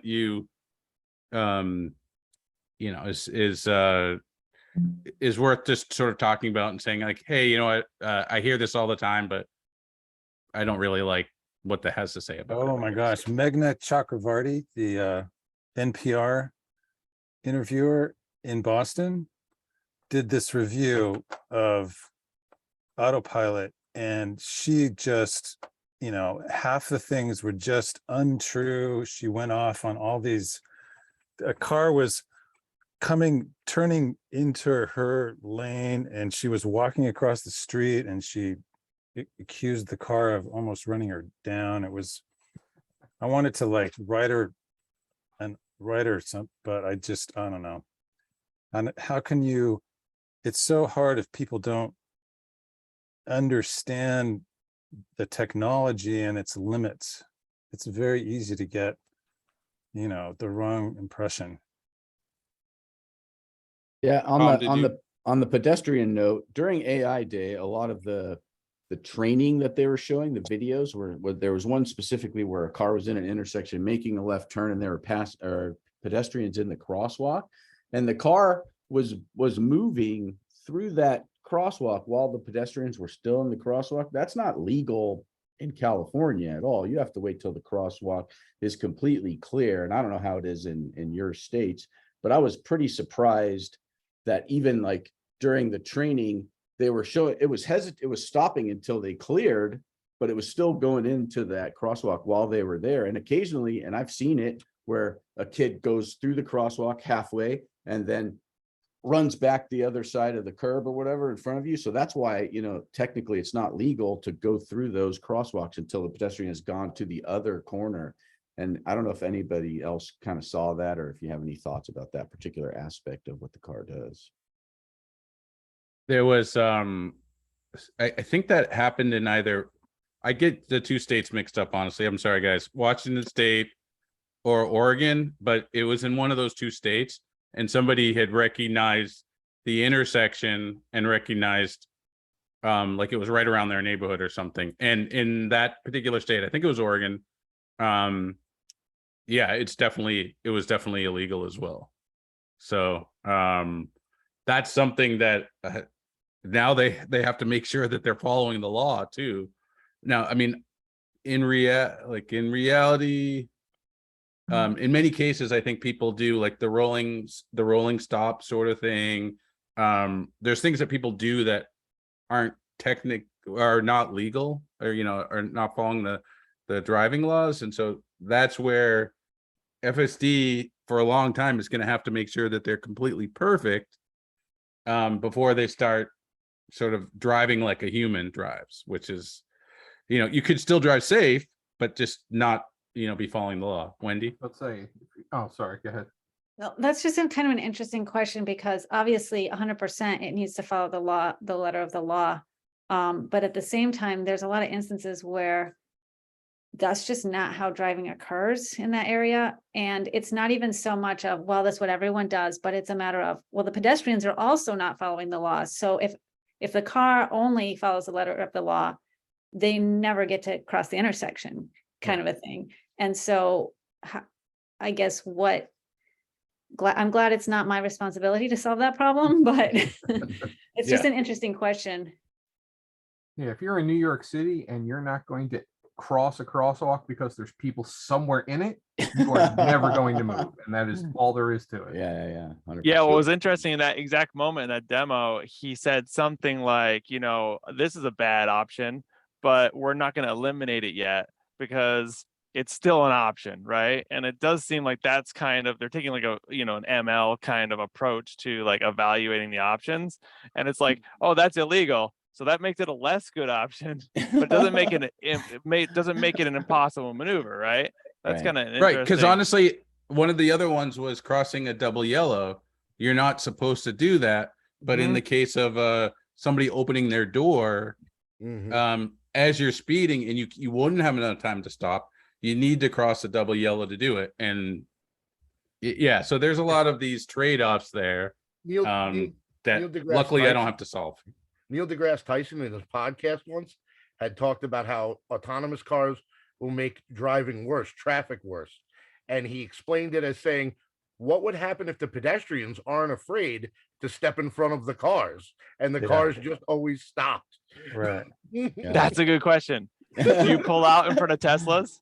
Yeah, They're not going to hit you. Yeah, well, I don't pull out in front of any car if I can avoid it, to be honest with you. I'm not like playing a game with Tesla drivers, although I do believe people do mess with Tesla drivers regularly to sort of either they don't like us and they know we're not paying attention. They can see that and they just want to like swerve into our lanes on the freeway. Like I think it happens all the time personally, but we could just have a lot of bad drivers. A few who know about it. Yeah. In back to your Boston. question, Yeah. I think so. For me, like the media question is like, for the most part, it's okay, and for most part, like the errors they make are like typical errors they make about a lot of things, right? Like there was that one where Tesla had like reported so many more accidents than anyone else, and it was like because they were using telemetry and they actually had the data, and so they weren't doing anything to kind of like put that in context. But like what I think that really doesn't happen when they write a story, like like we've seen these feature stories, right? And like where is the like it seems irresponsible to not put it in context for like what the benefit could be and like what we're pushing toward, and it lets kind of the sensational stuff like the the Senator Markey kind of stuff just be like, how dare they? That's or my like senator too. How dare they? And but like put it in context is like lives saved, and like people who are actually like going to get access to movement, to mobility, because you've lowered some of the risks, right? Like I can drive in the afternoon and like know that I have a buffer that my brain doesn't provide, right? Or like like vision impairment, like being able to like live a life and like save lives. And like what I remember about like the first time I double clicked was like looking around on the highway and realizing, holy crap, no one else is driving. They're like on their like the attention level. I mean, I knew people were on phones and stuff, right? But when you actually can look around, it's like, wow, like I'm like the only one. I'm like actually paying more attention than anyone around me, And I think that like we are like, people die every day because drivers are bad at driving. And like, it just seems like so often it's like, oh, is this technology okay? Like, I think it's an important conversation of like, how fast do we push it and that. But like, if you're going to ask how fast do we push it, like, it seems irresponsible to not be like, what's the cost of waiting? And like, what is Tesla doing? Because Tesla is pushing it in a very like Silicon Valley bro kind of like, do it first and then figure out what's wrong. I get it. I do that a lot, but like, I get why that there's issues with that, but like how fast is that going to get into Ford or GM or even, like Volvo or Mercedes if without this approach? And like how many lives are on the line there if we take if we take longer than we need to, and if we don't like we don't have ways to try this out safely in a beta and like see what we can accomplish. That's why we're so lucky we have Elon. I mean, he's willing to take the heat. What did he say in AI Day 1? Who's going to be responsible if somebody dies? And he just immediately said, I am. And Waymo, Cruise, Ford, those guys, they're just not going to do it. They can't take the risk. And they're going to be second, right? Like, it's like, there's a real value to like somebody being like, like we're going to try this. Right. So when you all have driven it, when do you think I don't know what the marker is here. So when do you think it will be truly its moniker and be a full self-driving? Maybe come up with where it's as good as you driving. That's probably the best way to sort of figure it out. In all situations, Michael, Joel, in all situations, like as 100% good of the as time? I don't know. That's because it's a really hard thing. It's because, are you better than the average? Is it better than the average human? Is it as good as average human? Because even if it's good as average human, then it's better than 50% of the people. So maybe in your mind, Michael, you can answer it any way you want. When do you think that will be, and why do you think that? I'm going to say two ways. One is never, because it's never gonna not kill somebody. And the other answer is it will save lives. And the question that I always, here's the question. It's like, we're killing 40,000 a year. If we can only kill half of those, but the half that are still dying were killed by the machine, is that okay? That's the question. And I think we should go there. Yeah. I do. And I Especially- think actually it'll be even worse than that. I think in the end, it could be 20,000 people, but some of those mistakes may be ones that maybe humans would have done a better job at. Or there'll always be somebody that will say, geez, look at this. This was really obvious. A human would have done this better. But if in whole, it's a lot better, then we can continue to get it to learn eventually. But Michael, though, could you give me a year when you think it will be? You said never. That good. You said never, but then you said, I didn't say perfect. So because humans are killing people now. So the average number in the United States is 38 something thousand people. So are you looking for the day when it will be better on its own than you? Me without it, right? Because I already think it's better. We're a better pair than I am on my own. Right. Yeah, you're a good couple, right? You're right. very And good I couple. could see that shifting, right? Like more and more, it's taking the wheel, and I'm like, hey, I'm here if you need me. And then it's like, oh, I'll call you if I have trouble on the way to the train station with your kid or whatever. Okay. But know me, just it does Yeah. its own, and it does it better than me. Yeah, like you go to work and you send it back and it picks up your wife and she goes somewhere. And it does that better than I'm not that great at that. But I hear what you're saying. You send it to pick your kid up from school. When does that happen? Okay, that's going to be the indicator for all of us with children, right? Like, when are you sending it to pick up your kid from school? And you want a year? I mean, you're driving it every day. Yeah. How good's it getting? All right. So let's extrapolate. So 2019, at some point in that year, I started trusting Navigate on Autopilot, right? And then so city streets with the yellow, green lights and the braking, that was the next year. Last year was pretty bananas on all the roads. And now it's pretty good on all the roads, but bananas in corners. When will it at least not hit people and actually get to its destination, right? It doesn't have to go fast. if it's going So to pick it's up a gonna, kid. you're going, you have to go to a work meeting and you said you have a 12-year-old, your 12-year-old needs to Turned go 13, to but soccer. Yeah. Yeah. So, Like, is he gonna be 12? Is he gonna be 13, 14? How old is he gonna be? I think it's at least 3 years. All right. Yeah, is there a Moore's law for this? That's kind of what, that's kind of how I'm thinking of Um, it. Is like follow the linear progression. Because then it yeah, should I be think you're like doing in a a week. linear. I don't think it's a linear, but Yeah. who knows? Like we could be on a, All right, you know, a who's next? maximum already. Who's next Yeah, to so answer who's that next? question? Todd? I'd probably say, I mean, once again, I'm hoping for by the time my son gets his driver's license, so what, 4 years from now, but I just have a bad feeling just with just seeing so many edge cases that my fear is that it's going to be pretty much ready. It's going to actually be safer than humans driving, but it's going to get caught in some kind of regulation and it's just going to be put on hold and there's going to be a lot of lawsuits going on. And it's really going to slow things down. So that's my biggest fear, is really not the technology, but just things getting caught up in regulations. So you think it can't, you're saying it within 4 years, it could do that, but the regulations won't allow it to do that. Right.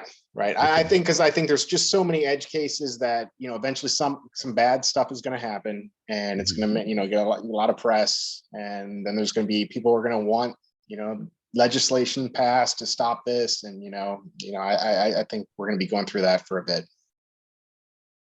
All right, Wendy. Anybody else? Wendy, yeah. Yeah, my answer is kind of similar, but I think even without the regulations, I think I would be surprised if it's not doing a really good job within 2 years. But to actually send the car, I mean, where there's minimal supervision, but to actually send it out without me in the car or you or whoever, I don't know. I think it's going to be a long time. I mean, because it might do 95% of the drive or 95% of your drives with no issue. But that one time when it just stops and holds up traffic and there's no one to take over, I don't know. I'm thinking of my own car and how long it would be before I would let it go out, regardless of whether it's full FSD and regulations aren't a problem. And it's scary. All right, Dylan. Just to throw a number out, I think it's at least 4 years before you could send it out to get someone. That's my guess, is in that range. Okay, Scott. Well, you mentioned kids to school. Thanks to COVID and me working from home and now having an electric car, I pretty much drive the kids to school every chance I get. And I could say since going to 69 too, it could get to school every time without me intervening. Now there is times where it wants to make a left at a red light and it goes to the full right side of the lane to make that left, which if it was me, I'd be parked to the left so the guys who want to make a right on red can go. Little things like that, but it would definitely make it and get back without me doing anything. But as far as actually letting the whole thing out of the bag, I'd still say we're at least 3 years away.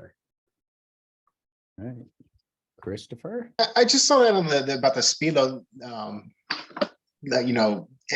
That's one thing I've experienced. I don't know how Tesla's going to solve this, but like in my neighborhood, that it's a suburban kind of just neighborhood, and the speed limit is 25, but the main loop going around the neighborhood's 35.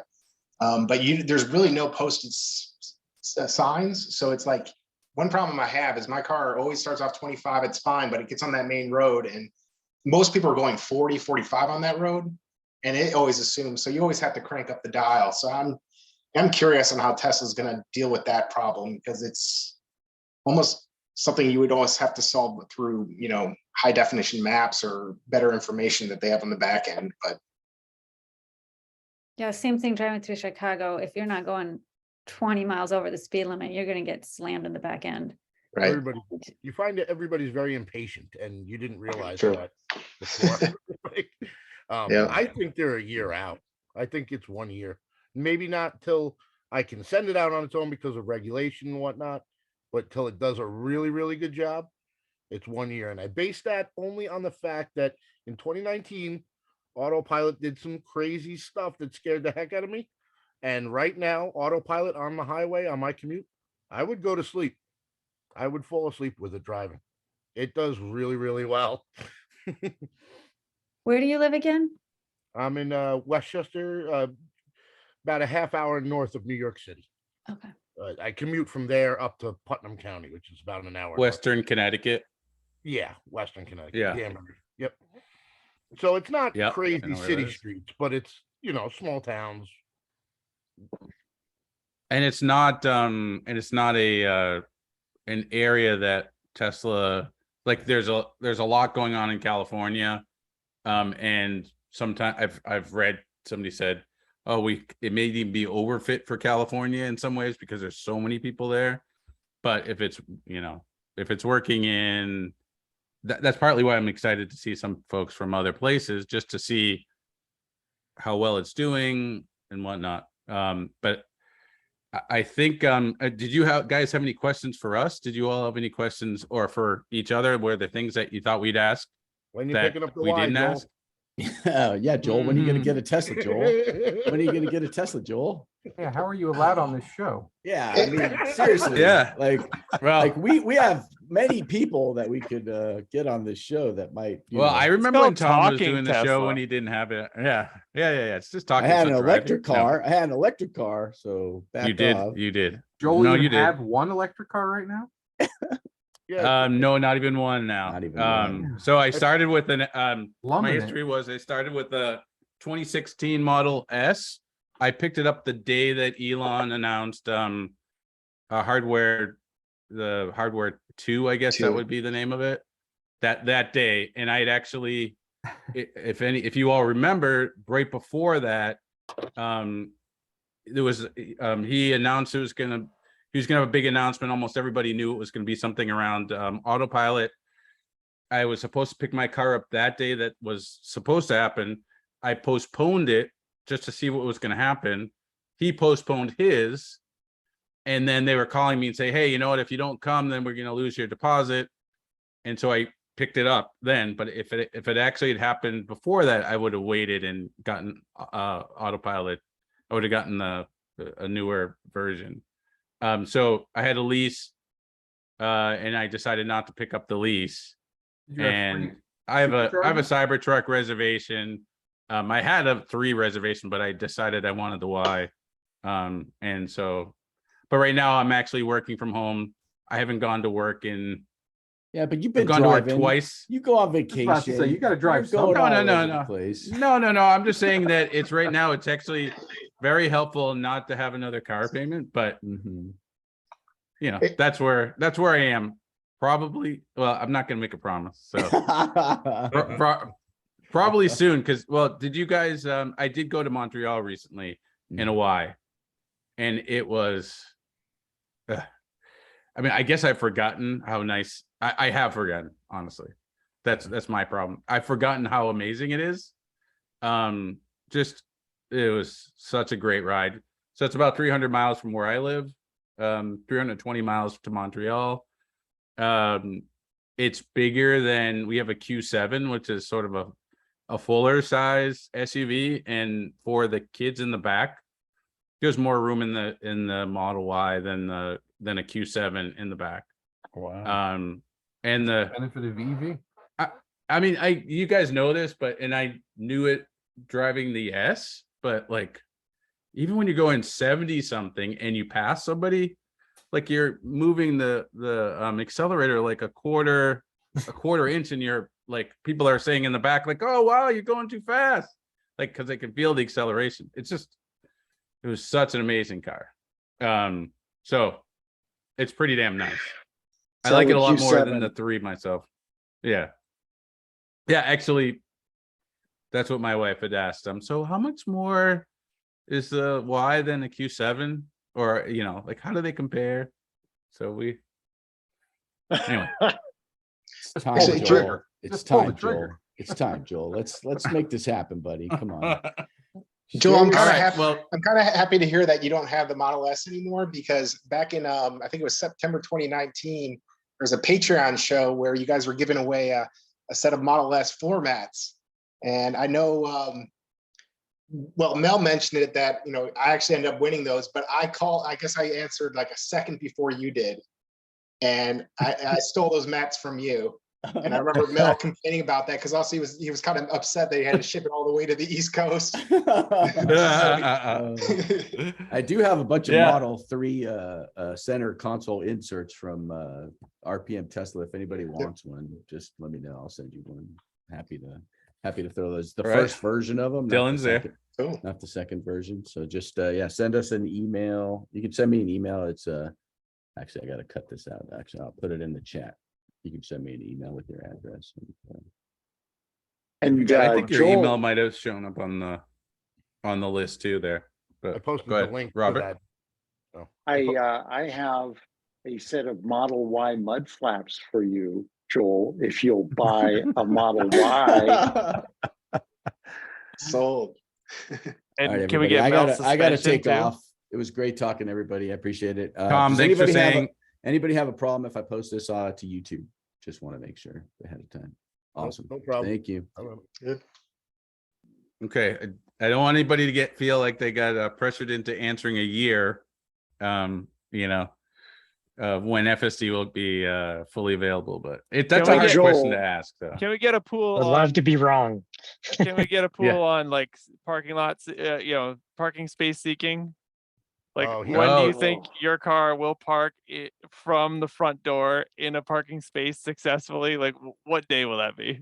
They were just talking about that being in the next update. Supposedly, it's like, Yeah. there was, Elon said he told his engineers to have it done by the end of September. And then apparently there was a website change. Mm-hmm.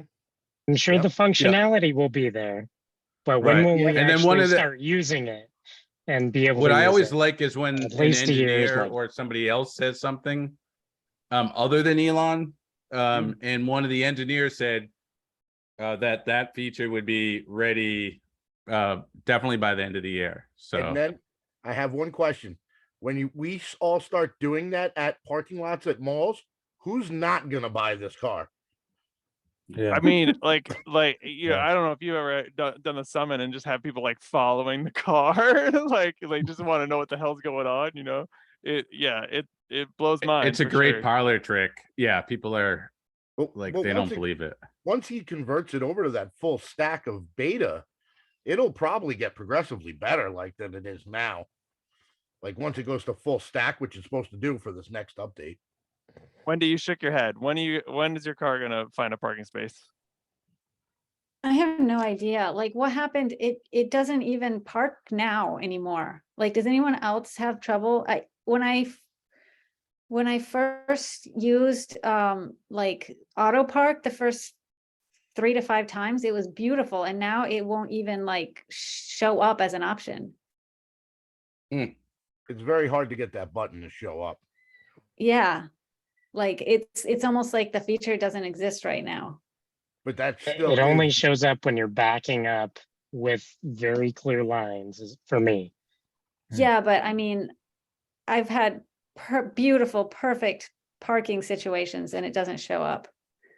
So are you talking when, like, if you're trying to parallel park and you come on Yeah. a spot? So yeah, like because it used to be like if you went, I can't remember how many kilometers an hour it was, but there was like a certain speed. If you slowed slow. down, then you'd start to see some of them. But I haven't seen it. And Yeah, I mean, I'll even come up where I am parallel parking and I've pulled up to the car in front of the space and I put it in reverse, and previously it would always show up as an option, and then maybe it would say like it's not available at this time or whatever. But now I won't even get it to show up like as if this just not even a feature. And same thing with like backing into a parking space. It used to show up sometimes like when I'd be backing up to a supercharger or something, and now I don't remember the last time I actually saw it. So that's the main reason why I'm doubtful it'll be anytime soon. It's very Well, hit or but like think they supposedly turned they off- have, supposedly it's the old stack, right? And Yeah. they certainly have to work on the new stack because they're apparently pulling the ultrasound sensors out. Right. So it's kind of like if FSD was in charge and trying to park your car, you know, like how big do you think the gap is between like now and when it could actually pull it off? I don't know. He mentioned something about GPS positioning too. It knowing that your parking spot is that you could GPS position your driveway, so I'd assume it saves that somehow, and it would seek that spot. Hmm. Yeah. He mentioned So, something. I don't know. If it's so gonna let's happen. just do a thumbs up, thumbs down. Who thinks it's gonna happen by the end of the year? Their car got a spot unmanned. I'm going for it. I can't say anything. Sorry. Not I don't not in think my I- building where I park 2 floors underground. Yeah, that'd be impressive. Right. You know I what? still The- can't That would pull be in my very impressive. driveway. What's his name did a video on that dirty Tesla navigating a parking garage underground with the beta, and it handled it. Yeah, mine did it. It did Yeah. pretty darn well. Although coming to the corners, you would get that Yeah. jerky business. But then if you would I let it wouldn't go, trust I mean, it for a while. I've got a foot on each pedal and 2 hands on the wheel, waiting for it to, take off towards a pillar or something. That's a good title for a book, Robert. Yeah. Taking off for the pillar. Yeah. No, and yeah, 2 hands on the wheel, 2 feet on each pedal. But all right. Well, everybody, thank you very much for attending and giving us an hour and 45 minutes of your time this night. It was there's some good stuff talked about. And yeah, I think Tom would like to put this on YouTube, and maybe we rip off the audio or something too and put it on at least Patreon feed for sure. I don't know. We'll see. I put a couple links on those videos with the door opening on the chat. Okay. If anybody wants to Okay. see it. But that's Okay. the door opening one is fantastic. So this is your recording too? Yeah, this is me. Yeah, I just did it off Oh, the wow. Sentry Cam though. But Okay. I do have other That's videos cool. of it just running 100% of the time. Ooh, But these were the wow. 2 specific examples of where it was like unbelievable maneuvers that I couldn't Yeah. believe. And I can say for everybody, we thank you for being Patreon members. We've definitely have tried to do our best and been a little bit more steady with shows and whatnot. We've had people sick for the last couple weeks. Mel's been in Africa the last few weeks as well. So we've been able to handle it, but we definitely appreciate your support. And this is great too. And to see so many East Coasters too. Thank you for you guys putting on the show. It's really entertaining, and I've loved the show since I first bought the Tesla. I found it. First podcast I ever listened to. It's hilarious. It's great. It was my first podcast too. And I absolutely loved it. So great. Thank you, everybody. Thank you. And have a great rest of your night too. Take care. As well. Have a good one. Thanks. Thanks. Great meeting you.